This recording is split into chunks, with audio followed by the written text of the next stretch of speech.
Assalamualaikum warahmatullahi wabarakatuh. Saya Eva Aulia Anggraini. Saya dari SD Negeri 057234 Tepian Merawan, Kecamatan Pematang Jaya, Langkat, Sumatera Utara. Baiklah, pada kesempatan saya ingin melakukan serangkaian untuk supervisi akademik di kelas yang ingin saya laksanakan. Ini merupakan satu buah proses ataupun rangkaian, yaitu pada proses praobservasi. Di sini saya bersama dengan rekan sejawat saya, yaitu Ibu Sri Wahyuni. Baik Ibu, boleh memperkenalkan terlebih dahulu? Ya, perkenalkan, nama saya Sri Wahyuni SPD. Saya bertugas di unit SD Negeri 057234 Tepian Merawan, Pematang Jaya, Langkat, Sumatera Utara. Baik, terima kasih Ibu. Nah, berikut adalah coaching supervisi akademik praobservasi saya dengan Ibu Sri Wahyuni. Selamat menyaksikan. Assalamualaikum warahmatullahi wabarakatuh, Ibu Sri. Assalamualaikum warahmatullahi wabarakatuh. Bagaimana kabarnya hari ini, Ibu Sri? Alhamdulillah baik. Alhamdulillah. Mohon maaf saya juga Ibu telah mengganggu waktu Ibu ini di sela-sela pembelajaran Ibu gitu kan. Kira-kira Ibu terganggu nggak ini dengan hasil coaching kita hari ini gitu? Ataukah Ibu lagi di kelas atau gimana nih di kelas tadi? Enggak, saya nggak terganggu. Nggak terganggu ya Ibu. Berarti di kelas tadi Ibu sedang masuk pembelajaran lain atau gimana nih Ibu? Iya, masuk pembelajaran lain. Oh, oke Ibu. Berarti tadi jam mata pelajaran lain ya Ibu ya, seperti yang udah kita tentukan kemarin jadwalnya, bahwa hari ini Ibu memang dalam keadaan jam kosong. Baik, Ibu, dari hasil saya kemarin berdiskusi dengan Ibu beberapa hari yang lalu, bahwa kita hari ini telah menyepakati ya Bu Sri untuk melakukan coaching supervisi akademik, yaitu praobservasi yang ingin kita lakukan pada hari ini untuk persiapan besok Ibu melakukan pembelajaran di kelas yang tentunya saya sendiri sebagai observasinya besok. Jadi untuk perbincangan kita hari ini, kita akan ngomong santai-santai aja ini ya Ibu ya. Ada beberapa pertanyaan yang ingin saya dengan serangkaian praobservasi yang ingin saya lakukan kepada Ibu.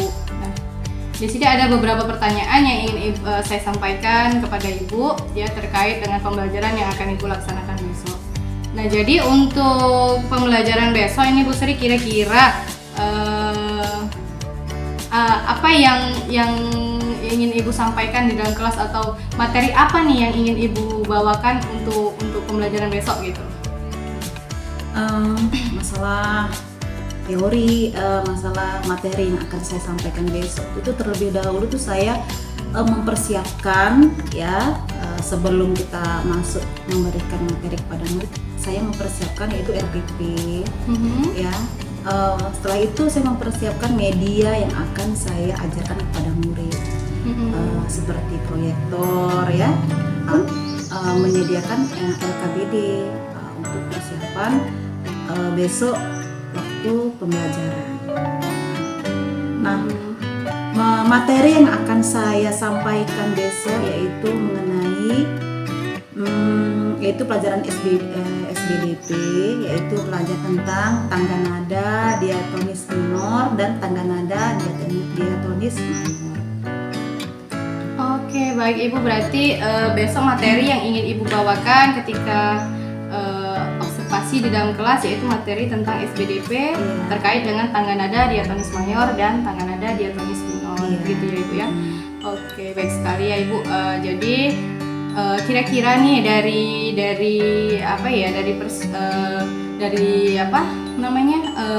materi yang ingin Ibu sampaikan begitu kan. Nah, jadi dari situ kira-kira tujuan dari pembelajaran yang ingin Ibu capai itu apa ya?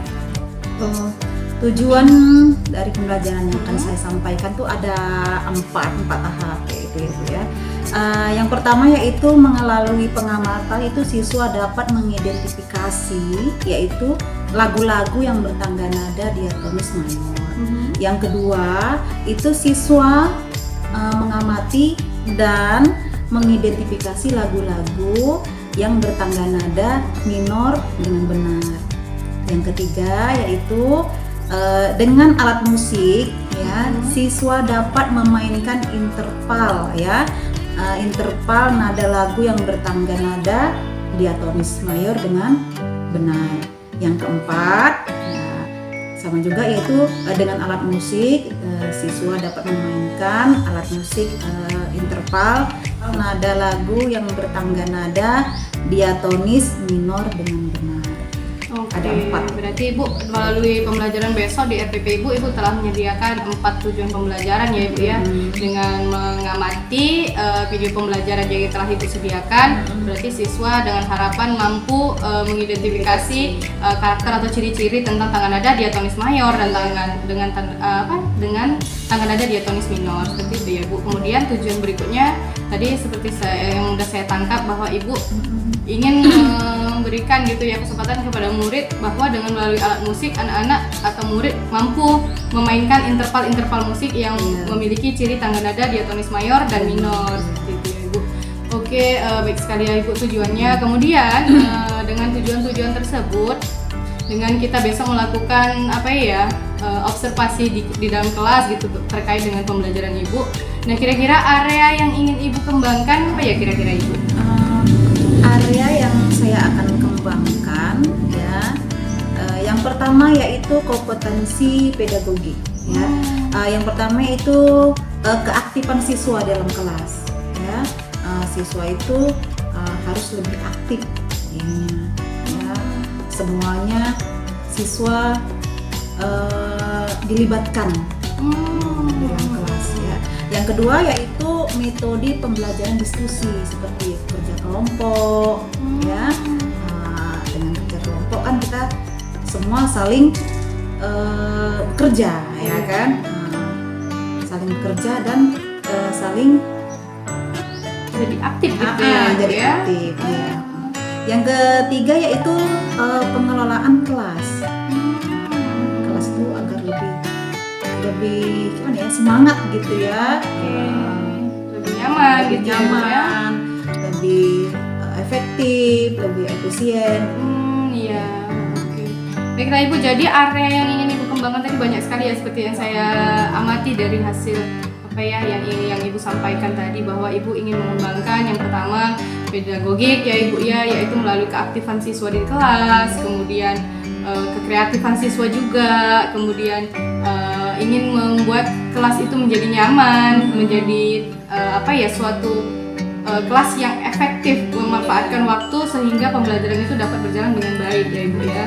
Nah, itu adalah tadi area yang ingin Ibu kembangkan. Dari area yang ingin Ibu kembangkan tadi, kemudian kan kalau kita ingin membuat suatu pengembangan itu pasti ada strategi nih atau metode-metode yang ingin kita buat itu kan. Nah, berarti strategi apa nih yang ingin Ibu tampilkan besok waktu ketika observasi pembelajaran Ibu di kelas? Strategi yang akan saya siapkan untuk pembelajaran besok yaitu yang pertama, saya membuat kelompok bagi siswa, kelompok yang heterogen, yang campuran. Nah, setelah itu yang kedua yaitu media pembelajaran seperti proyektor dan infocus ya. Yang ketiga yaitu untuk menampilkan video-video pembelajaran agar mempermudah ya kan, mempermudah pembelajaran. Yang ketiga yaitu metode diskusi. Diskusi setelah diskusi itu siswa akan melakukan presentasi. Oke, baik Ibu, berarti strateginya cukup banyak nih ya kalau yang saya lihat dari apa yang ingin Ibu terapkan besok. Melalui yaitu yang pertama strateginya Ibu akan membuat kelompok dulu ya Ibu ya. Kelompok yang heterogen tadi saya dengar ya Ibu. Berarti heterogen itu kan campuran berarti ya. Ada yang dia kinestetik berarti, kemudian visual dan auditori juga ya Ibu ya. Berarti satu kelompok itu bercampur lah ini ya. Ada yang kinestetik, ada yang visual dan juga auditori seperti itu ya Ibu. Kemudian juga tadi saya dengar Ibu menyediakan di media pembelajaran berupa video pembelajaran seperti ya Ibu ya, dengan bantuan infocus atau proyektor untuk lebih mempermudah siswa memahami materi yang ingin Ibu sampaikan tadi ya. Oke lah. Berarti yang terakhir tadi untuk strateginya Ibu melakukan diskusi ya Ibu ya, berdasarkan kelompok. Berarti nanti ada diskusi, setelah itu baru anak-anak diminta untuk presentasi. Oke, baik Ibu, strategi yang cukup luar biasa kalau saya lihat seperti itu ya Ibu ya. Jadi ya mudah-mudahan besok dengan adanya observasi yang saya lakukan di kelas dalam pembelajaran Ibu itu dapatlah membantu Ibu untuk untuk memperlancar selama proses pembelajaran besok di kelas. Seperti itu Ibu. Nah, harapan-harapan Ibu ke depan nih kira-kira melalui observasi Untuk kedepannya itu agar kedepannya itu pendidikan lebih berkualitas lagi dan berpihak kepada siswa. Oke, Ibu, harapannya sangat bagus sekali ya Ibu ya, bahwa Ibu menginginkan kedepannya dengan adanya observasi ini nanti Ibu dapat meningkatkan kualitas pembelajaran lagi ya Ibu ya, yang lebih berpusat ataupun yang lebih berpihak kepada murid atau siswa. Baiklah Bu, kira-kira nih dari rencana-rencana ataupun serangkaian yang ingin Ibu terapkan besok selama observasi kita di dalam kelas, kira-kira kapan bisa kita laksanakan proses observasinya ini nanti Ibu? Untuk observasi kita lakukan besok ya, secepatnya Bu. Iya ya Bu, karena sesuatu hal yang baik itu akan lebih baiknya jika kita laksanakan secara cepat gitu ya Bu ya, dengan kurun waktu yang dipercepat seperti itu ya Ibu ya. Oke lah Ibu, dari perbincangan kita hari ini ya saya harap besok observasi kita di dalam kelas dapat berjalan dengan lancar, dengan baik, dengan segala persiapan yang udah Ibu sediakan nih jauh-jauh hari sebelum kita melakukan observasi besok ya Ibu ya. Semoga semuanya lancar, sampai ketemu besok di ruang kelas Ibu ya Ibu ya, di ruang kelas 6. Mudah-mudahan observasi kita besok dapat berjalan dengan baik dan hasilnya juga dapat kita rasakan secara bersama seperti itu ya Bu ya. Ada lagi yang ingin Ibu sampaikan ini sebelum ya perbincangan kita sudahi? Kira-kira ada yang ingin Ibu sampaikan? Berarti perbincangan kita cukup sampai di sini ya Ibu ya. Bahwa kita sudah lihat ya dari percakapan kita 9 sampai 10 menit yang lalu gitu kan. Karena juga waktu kita terbatas ini ya Ibu ya. Ibu juga bakal kembali lagi ke kelas setelah ini ya Ibu. Oke Ibu Sri, terima kasih banyak atas waktunya. Semoga supervisi besok dapat berjalan dengan baik dan lancar sesuai dengan harapan kita bersama ya Ibu ya. Amin. Assalamualaikum warahmatullahi wabarakatuh. Waalaikumsalam warahmatullahi wabarakatuh.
biar supaya kita semangat pelajarannya ya. Sebelum kita mulai pelajarannya, masih ingat nggak pelajaran yang Ibu kasih tentang tepuk 1, tepuk 2?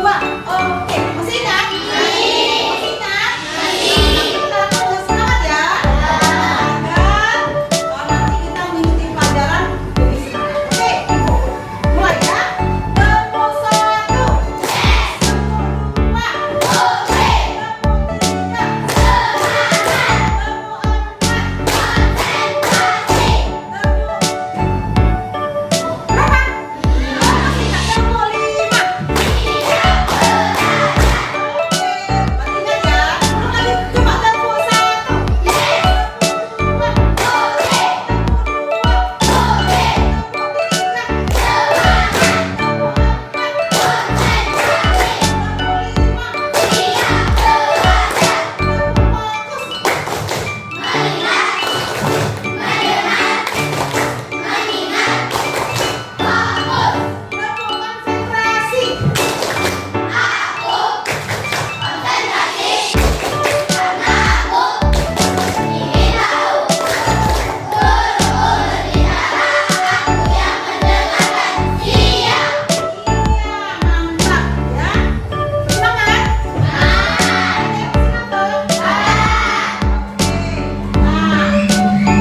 kegiatan seperti yang sudah kita sepakati kemarin, bahwa kita telah melakukan observasi dan observasi di dalam kelas, dan pada saat ini adalah tahap terakhir dari proses supervisi akademik, yaitu pasca observasi, Bu. Nah, jadi terkait dengan yang sudah kita lakukan kemarin tentang praktek mengajar Ibu, yang saya sendiri sebagai observernya di kelas mengobservasi praktek pembelajaran Ibu, gitu kan. Nah, ada beberapa pertanyaan yang ingin saya sampaikan ke Ibu, gitu kan. Tapi kita berbincang ngomong santai seperti itu ya. Saya juga meminta waktunya ini, Ibu, kira-kira apakah saya mengganggu waktu Ibu atau gimana? Tidak, karena kan saya kan nggak lulus sama selesai melaksanakan ujian. Oke, berarti tepat sekali ya Ibu, kemarin waktu di tempat supervisi berarti pas sebelum menjelang anak-anak ujian ya Ibu ya. Jadi sekarang waktunya jam minggu tenang lah gitu ya Ibu ya. Baik, terima kasih Ibu. Sebelumnya ada beberapa pertanyaan Ibu yang ingin saya sampaikan atau yang ingin saya pertanyakan terkait dengan proses supervisi akademik yang telah kita laksanakan dari mulai pra-observasi, kemudian observasi. Nah, pada saat ini, pada titik ini kita akan melakukan yang namanya pasca observasi ya Ibu. Nah, saya sebenarnya ingin bertanya dulu nih ke Ibu, apa sih tujuan dan harapan Ibu, gitu kan, pada hari ini kita melakukan coaching untuk pasca observasi ini, Bu. Jadi kira-kira apa nih harapan Ibu ke dalam pembicaraan kita ini nanti? Ibu ini inginnya maunya apa nih, dapat tujuan apa gitu? Tujuannya ingin ada pembelajaran ke depan itu lebih baik lagi ya.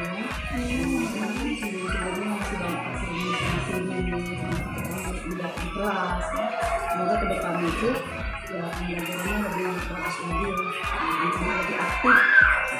Oke, berarti Ibu harapannya ini nanti dari perbincangan kita ini, dari coaching kita ini, Ibu mengharapkan bahwa kita bisa sharing berbagi gitu ya Bu ya, terkait dengan hasil observasi pembelajaran Ibu di kelas kemarin ya Bu ya.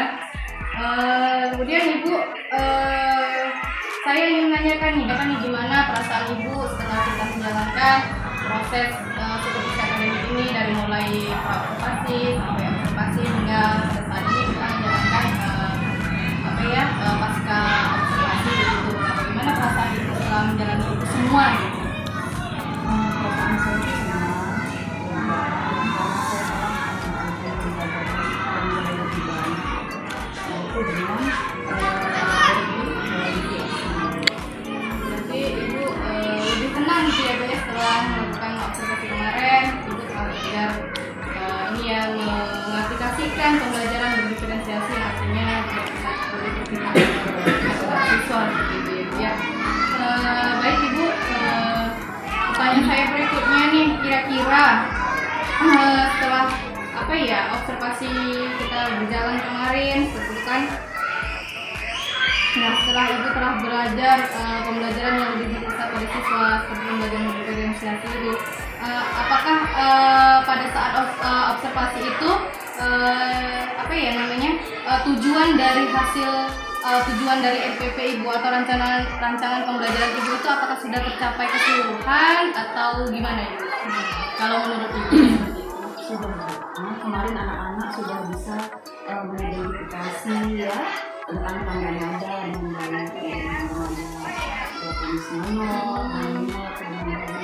juga sebagian siswa juga sudah dapat memainkan alat musik ya, itu semuanya yang. Oke, berarti pada saat observasi itu Ibu sudah ini ya, sudah merasakan bahwa tujuan pembelajaran Ibu sudah berhasil dan sudah berjalan gitu, dengan kita bisa melihat ke siswa dan siswa dapat mengidentifikasi hasil pembelajaran mereka mengenai pembelajaran tanda nada diatonis mayor dan minor tadi ya Ibu. Kemudian juga tadi saya tangkap dari Ibu, anak-anak sudah mulai bisa memainkan alat musik gitu ya Bu ya, dengan tanda nada interval diatonis mayor dan minor gitu ya. Itu sudah keseluruhan atau gimana Ibu? Sebagian besar. Alhamdulillah sebagian besar ya Ibu. Jadi hampir sudah dikatakan berhasil tujuan dari pembelajaran Ibu tadi ya Ibu ya. Oke, baik Ibu, dari ini ya, dari tujuan yang Ibu yang Ibu terapkan di program pembelajaran itu. Nah, kemudian ada nggak nih yang menjadi sebuah kekuatan ataupun sebuah kompetensi yang ibu punya yang sudah sudah baik dari dalam diri ibu itu kira-kira apa ya ibu?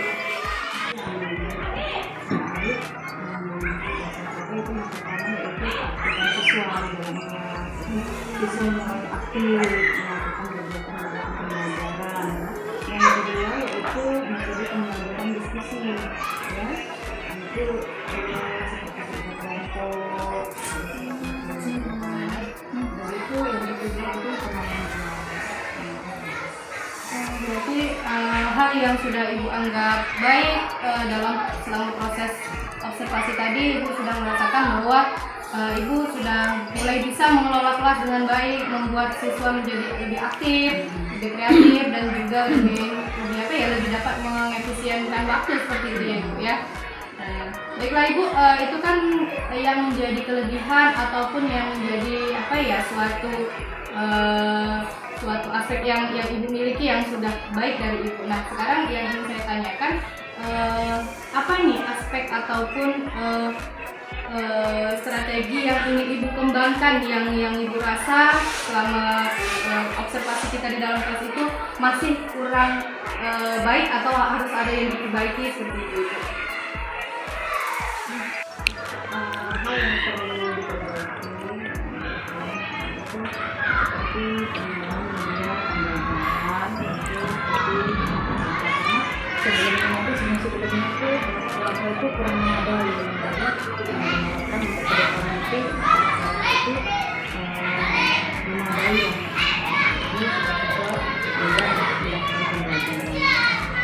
Oke baik ibu, jadi karena ini ya ibu ya, kita kemarin beberapa tahun belakang juga sedang ada pandemi COVID di ibu, jadi mungkin ibu bilang tadi kurang baik atau yang ingin diperbaiki adalah dalam proses media pembelajaran dan alat peraga, penggunaan alat peraga seperti itu ibu, karena seperti yang kita tahu juga bahwa seperti di daerah seperti kita ini kan daerah terpencil, mungkin alat peraga bagi siswa ataupun khususnya di pembelajaran ibu mungkin ada sedikit kekurangan seperti itu ya ibu, karena memang wilayah kita strateginya itu memang jauh dari perkotaan dan sangat sulit kadang untuk mengakses alat peraga yang canggih seperti itu ya Bu ya. Nah dari hal-hal yang telah Ibu sampaikan tadi, kira-kira nih ada nggak inisiatif Ibu gitu kan untuk membuat alat peraga atau gimana gitu untuk mengatasi keterlangkaan ataupun kekurangan dari media pembelajaran seperti alat peraga itu ya? Untuk mengatasinya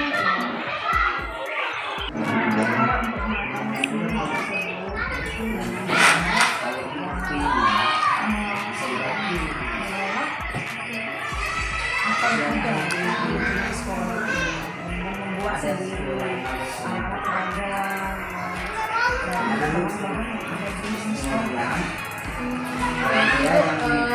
mengatasinya itu mengantisipasinya salah satunya dengan cara membuat sendiri ya Ibu ya media atau alat peraga untuk di pembelajaran Ibu. Nah itu saya rasa suatu hal yang luar biasa gitu Ibu. Jadi kita dapat memanfaatkan gitu ya lingkungan kita sesuaikan dengan kebutuhan ataupun disesuaikan dengan apa yang kita bisa olah dari hasil lingkungan alam sekitar kita untuk membuat alat peraga tadi ya Ibu ya. Oke baik Ibu, kira-kira Ibu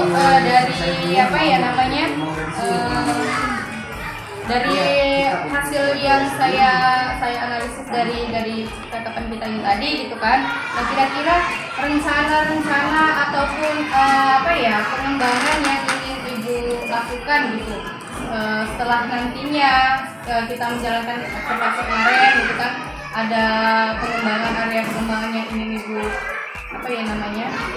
ingin Ibu jalankan seperti rencana-rencananya itu kira-kira apa ya Ibu? Rencananya ke depan nanti untuk perbaikan dari hasil observasi kita hari ini gitu. Utamanya itu melakukan perbaikan Ini ya.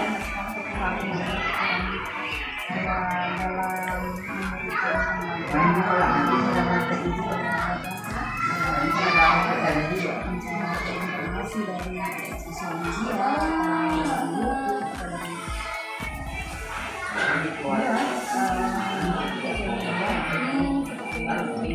juga ya?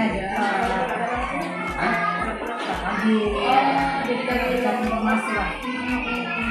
berarti dari proses observasi tadi juga akan ada nih, saya lihat banyak sekali ya dalam itu dilakukan.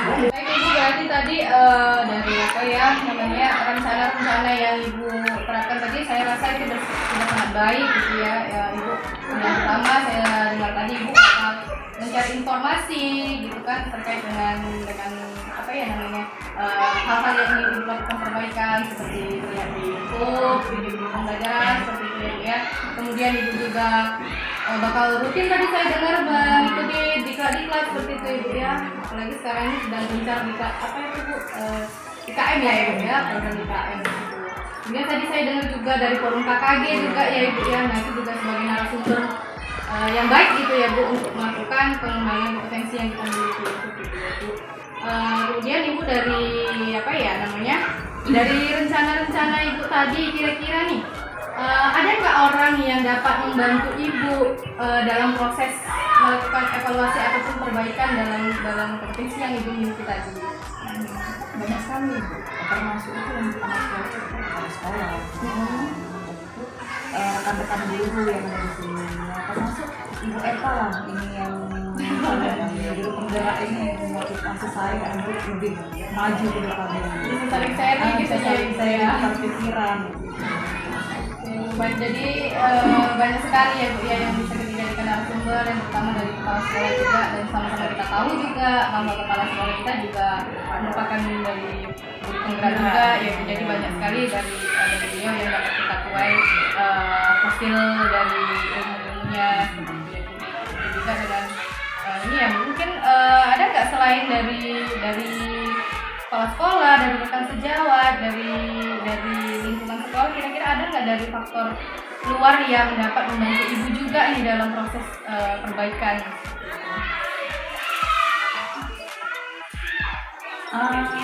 Kalau dari faktor luar itu ya termasuk pengawas ya. Juga motivasi saya juga. Oh iya, jadi pengawas juga termasuk salah satu apa ya andil sekolah yang besar gitu ya Bu ya. Iya, karena sama-sama juga kita tahu bahwa kepala sekolah dan pengawas juga sering melakukan apa ya supervisi ke kelas-kelas kita gitu ya. Jadi dari situ juga kita bisa belajar untuk melakukan pengembangan apa ya kompetensi yang kita miliki gitu ya Bu ya. Oke lah Ibu, dari apa ya namanya dari rancangan-rancangan Ibu yang sudah Ibu katakan tadi gitu kan, kira-kira nih ada nggak ya jadwal-jadwal tertentu ataupun catatan-catatan tertentu yang Ibu buat gitu sebagai apa ya bentuk untuk proses Ibu nih perkembangannya sudah sejauh apa gitu? Enggak lah Bu Eva, catatan itu kan sebagai catatan saya gitu. Agenda gitu ya. Ke depannya itu saya melakukan perubahan yang lebih baik gitu. Catatan yang harus saya ingat gitu kan. Perubahan yang dulu yang kedepannya gitu kan ada perubahannya. Oke, berarti Ibu akan membuat seperti agenda harian seperti itu ya Ibu ya, buat catatan proses selama kita berjalan ini perbaikan sudah sampai mana progresnya nih gitu ya Bu ya. Berarti kan Bu kalau misalnya apa ya namanya Ibu kan sudah buat nih agenda ataupun catatan-catatan harian itu tadi gitu kan. Nah kira-kira rentang waktu yang Ibu butuhkan dalam proses apa ya mengevaluasi ataupun melihat progres perkembangannya itu kira-kira gimana? Kapan nih waktu yang tepat gitu atau seberapa waktunya yang diperlukan untuk mengetahui progres perkembangannya itu ya? Waktu yang saya akan mengatakan sedekat mungkin ini kan dalam kurun waktu 6 bulan insya Allah bisa tercapai gitu ya.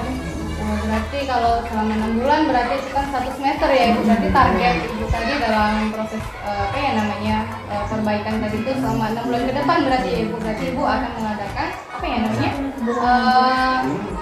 refleksi atau evaluasi diri selama progres 6 bulan ke depan secara intens gitu ya Ibu ya. Kira Ibu jadi dari hasil progres proses yang apa ya, yang sudah ibu jalani gitu kan, sudah ibu tentukan juga tadi jadwalnya seperti progresnya berapa bulan tadi saya dengar 6 bulan ke depan. Nah, itu saya sudah bagus ya ibu, karena memang kalau proses itu kita perlu waktu yang panjang seperti itu ya bu ya. Oke lah ibu, jadi nih gimana dari ibu setelah kita melakukan coaching ini tentang apa ya namanya pasca observasi ini, apa yang ibu rasakan? Saya merasa senang karena saya merasa tuh sebelumnya itu merasa banyak sekali kekurangan saya dalam memberikan pembelajaran. Setelah adanya observasi ini, saya merasakan ternyata selama ini saya kurang. Setelah melakukan observasi, disinilah murid berubah menjadi aktif lagi di kelas ya. Berarti ibu merasa senang ya dengan adanya observasi kita ini, sama-sama lah kita untuk saling belajar, saling berbagi gitu ya, saling sharing terkait dengan apa yang dibutuhkan oleh murid-murid kita gitu, terkhusus untuk sekolah kita seperti itu ya. Saya rasa suatu harapan yang apa ya, sangat luar biasa gitu dari ibu. Dan ya saya harap kedepannya nanti sama-sama lah kita bisa menerapkan proses supervisi akademik ini secara keberlanjutan, sehingga juga nanti dapat kita rasakan secara bersama manfaat dan apa ya namanya, manfaat dan keuntungannya juga bagi kita di sekolah, baik guru kelas maupun guru mata pelajaran juga seperti itu ya. Oke ibu, terima kasih banyak atas waktunya. Lain kali kita berjumpa lagi dalam hal yang sama ya ibu. Oke, kira-kira nih ada yang ingin pertanyaan lagi dari ibu mengenai coaching kita hari ini?